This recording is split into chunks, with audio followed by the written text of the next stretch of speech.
Previously on DrakeParagon. So the staysail's keeping us nice and steady.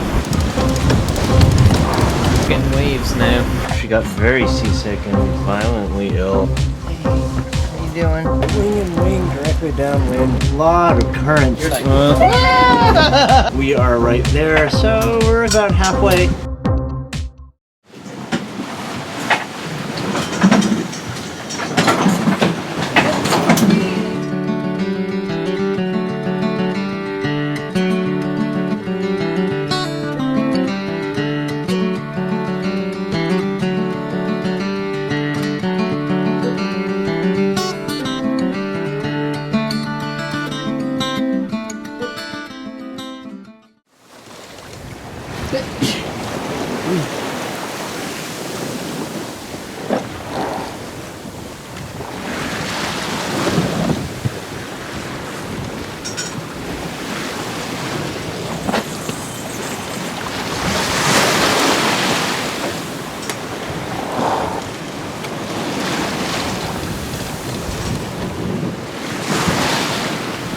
Oh, here we are, sailing directly downwind with an autopilot steering, wing and wing, and with 3 sails on both the jib, the staysail, and the main. The main has 1 reef in it, making about 5.5 knots on this beautiful sunny day.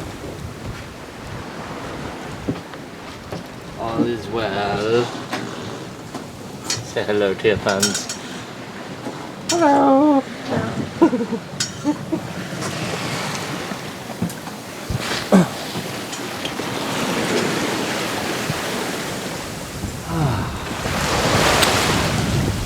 Yeah, I've even got the staysail up and it's flogging because it doesn't have a pole, but sometimes it's not.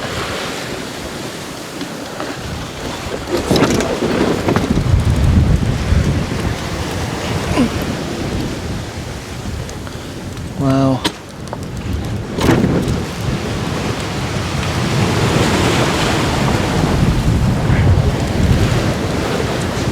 You can see there that we've got our whisker pole down.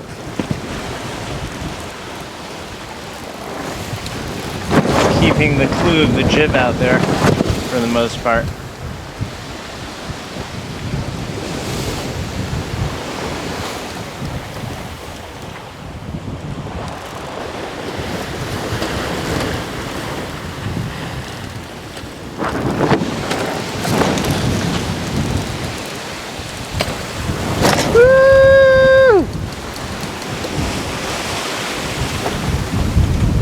I wish I had another pole that I could use for the staysail.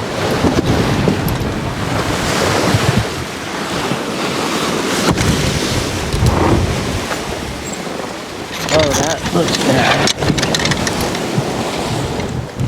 That's very bad. Thank God it didn't go overboard. That's got to be fixed immediately.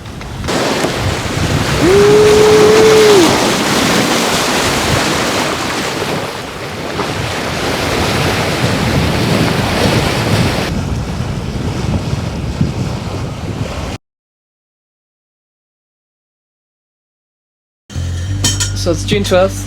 We're on our second day of full-on sailing across the Gulf of Maine. We are about to come up to Cape Sable, which has some very strong tides.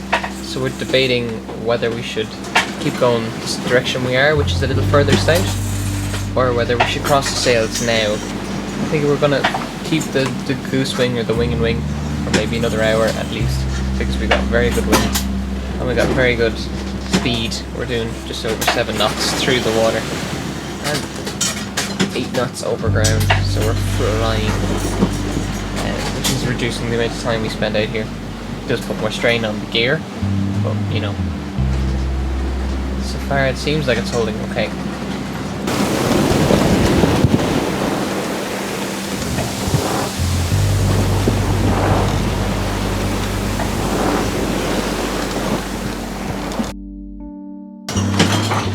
Just after coming back in from being out on the rail.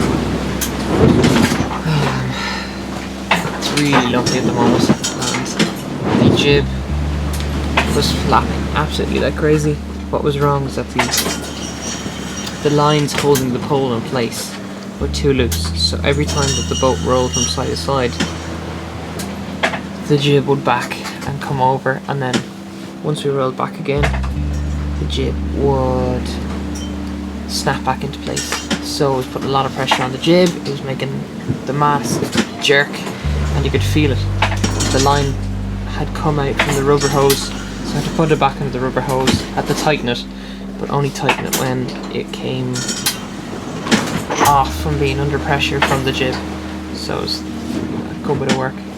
And then I had to go up the bow as well, just to fix the front line as well. So it's probably one of the first times I've been out on deck on my own in weather this rough, because it's 20 knots of wind, a lot of swell, and it's just me on watch at the moment. So instead, I knew what had to be done, so instead of waiting Drake up, I just did it. So it's a little liberating, but it's a little bit scary too. So because if you fall over, you're pretty much dead. So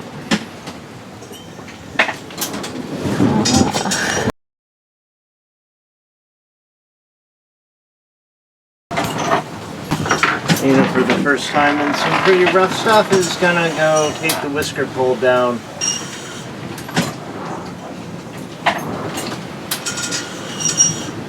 Oh, that's it.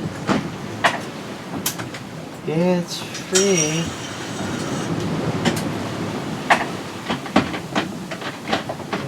He's not gonna be able to get the block without lowering it. He's thinking about it. What am I gonna do to get that block off that sheet? It's the red spec line! It's cleated to the front of the mast!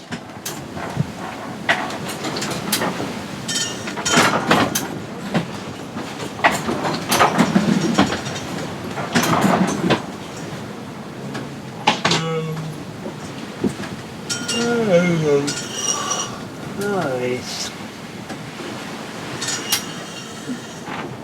Cool beans.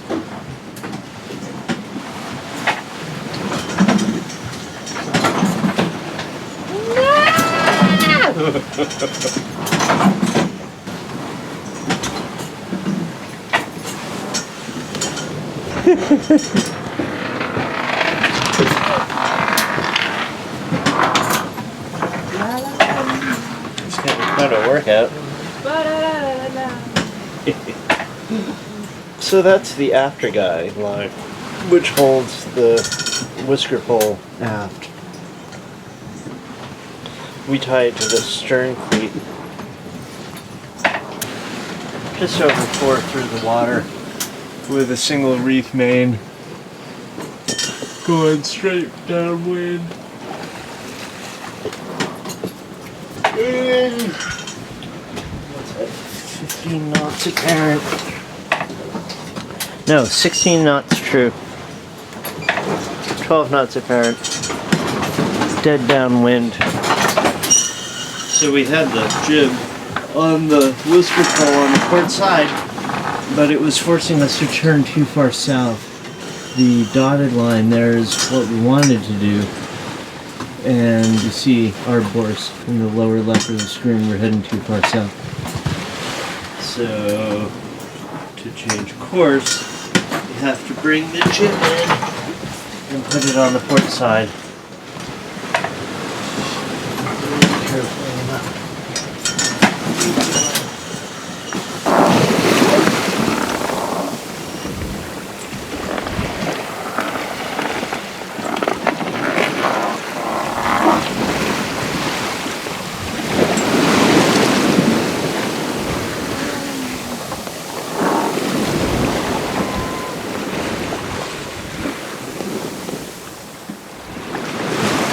Do you want these halyards or the lines left on, yeah? Yes, yeah, leave them all on. They all cleat to the mast. Yeah.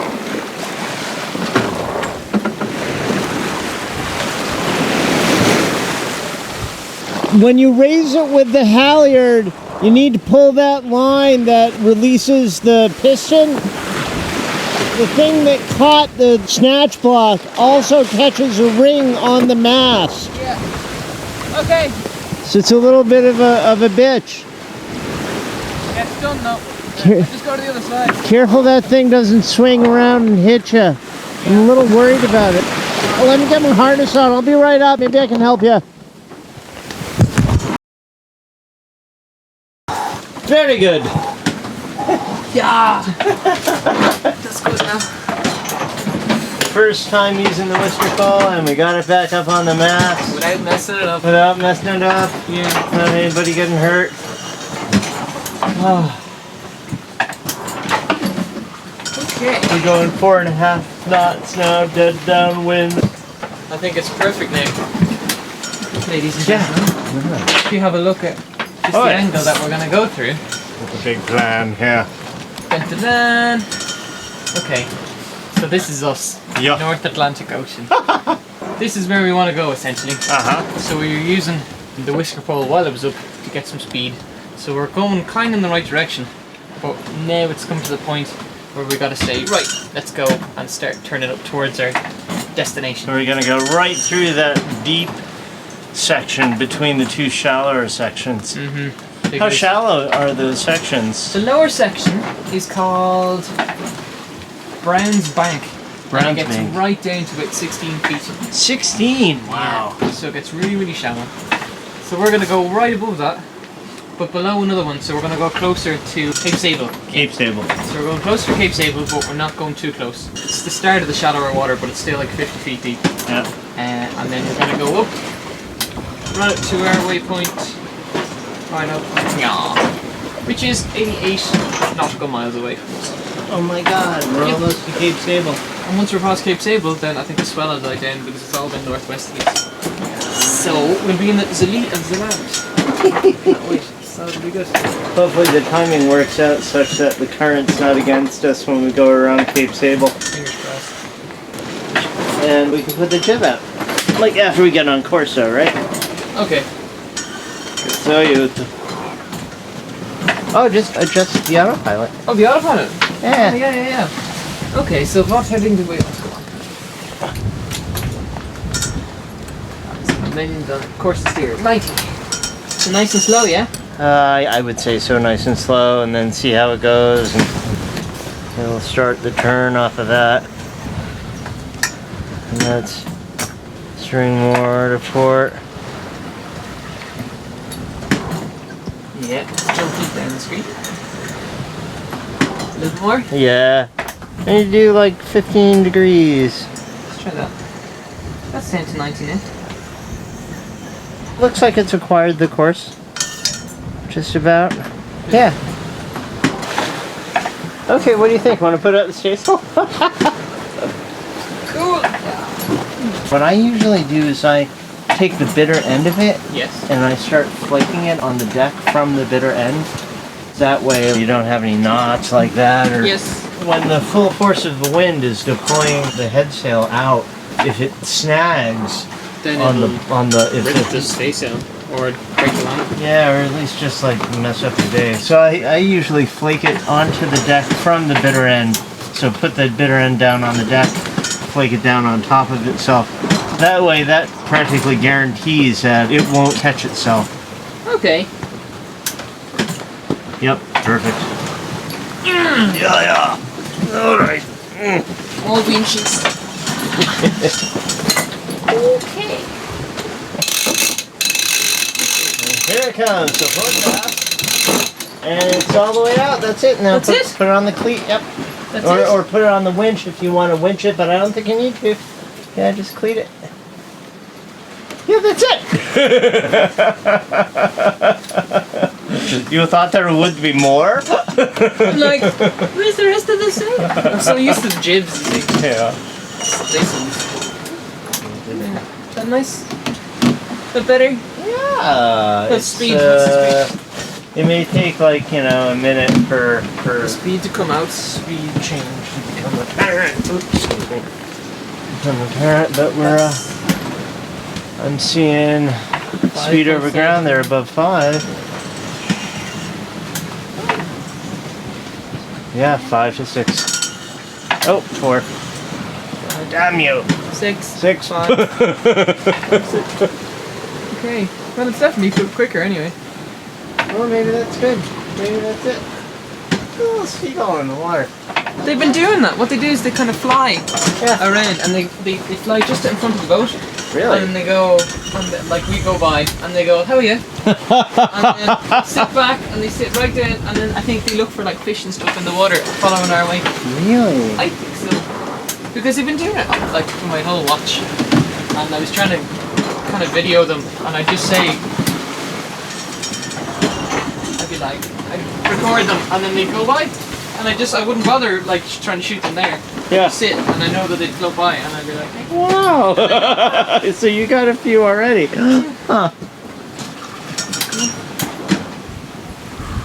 I wonder if we'd be more balanced if I put a reef in.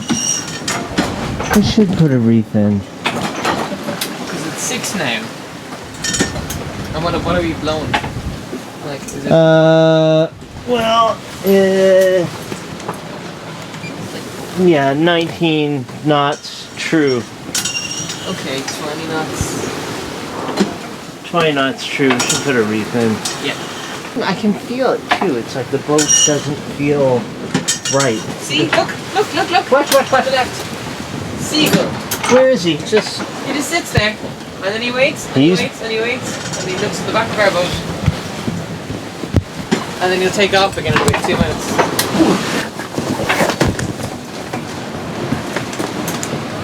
God, those are amazing birds. To be out in this kind of hostile environment all day long, it's Just like chilling out, going. normal.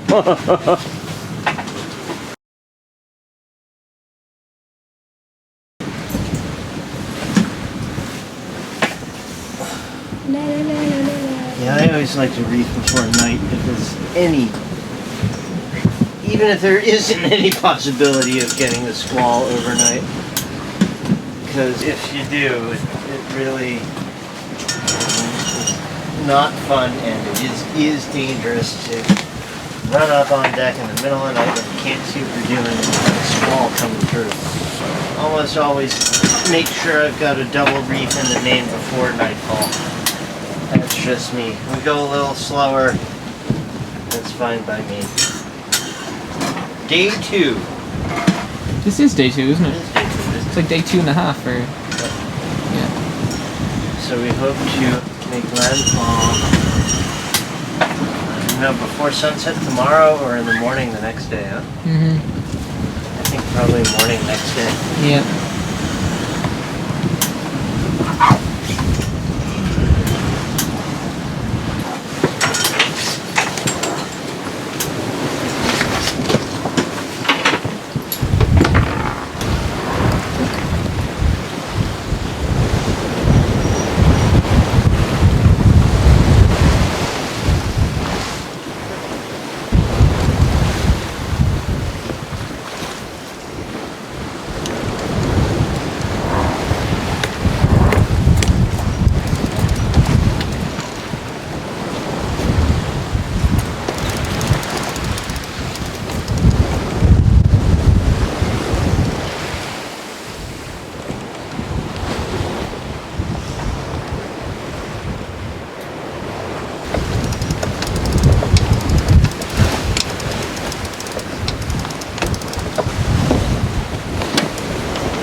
when I had my Westsail 32 Valiant, she had the same kind of reefing system, but my sail training and education had been on smaller boats where I was always taught to go into the wind to get the sail up or down. I assumed that I think I needed to do that for reefing. You know, squall comes and I get the engine on and point it straight into the eye of the wind so I could work with the sail. And it was the biggest horror show nightmare imaginable, with the boat hobby horsing and strong winds with the bow pointed straight in the wind as I'm trying to, you know, reef the sail just like this. And then one day it sort of dawned on me, gee, you know, I wonder if I could do that without going into the wind, just like I did here. I was like, oh my god, I had no idea I could do it this way so much more easily.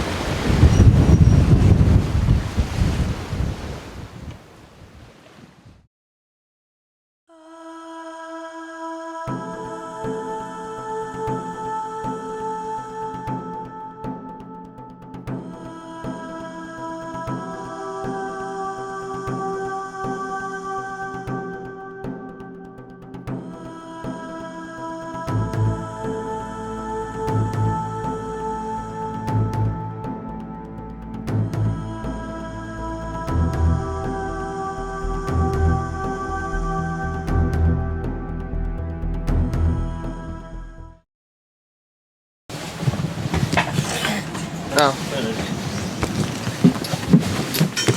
Toss out some lettuce.